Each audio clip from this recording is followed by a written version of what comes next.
দিল দিওয়ানা দিল দিওয়ানা দিল দিওয়ানা দিল তোকে ছাড়া বাঁচা মুশকিল হে দিল দিওয়ানা দিল দিওয়ানা দিল দিওয়ানা দিল তোকে ছাড়া বাঁচা মুশকিল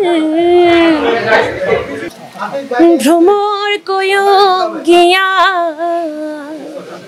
শ্রীকৃষ্ণ বি ছেদের নলে অঙ্গ যায় জ্বলিয়া রে ভ্রমর কয় গিয়া।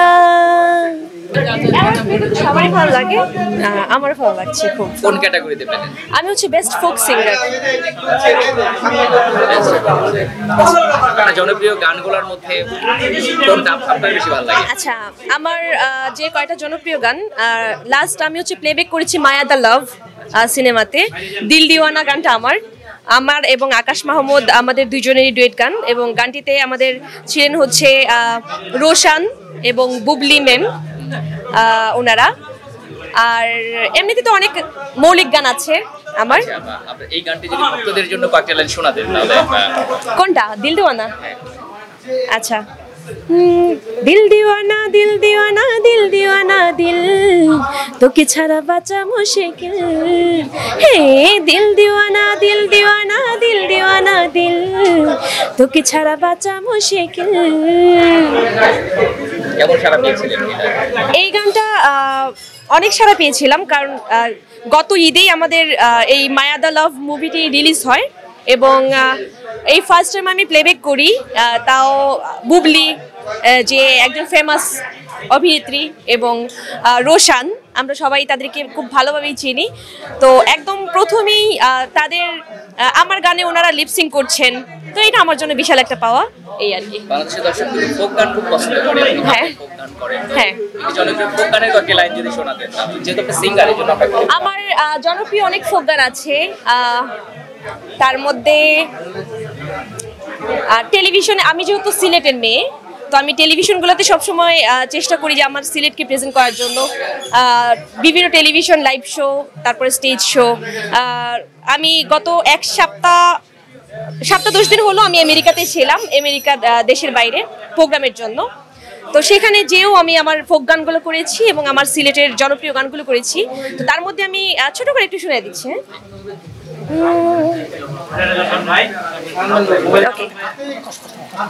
ভ্রমর কয় গিয়া শ্রীকৃষ্ণ বি ছেদের নলে অঙ্গ যায় জ্বলিয়া রে ভ্রমর কয় গিয়া।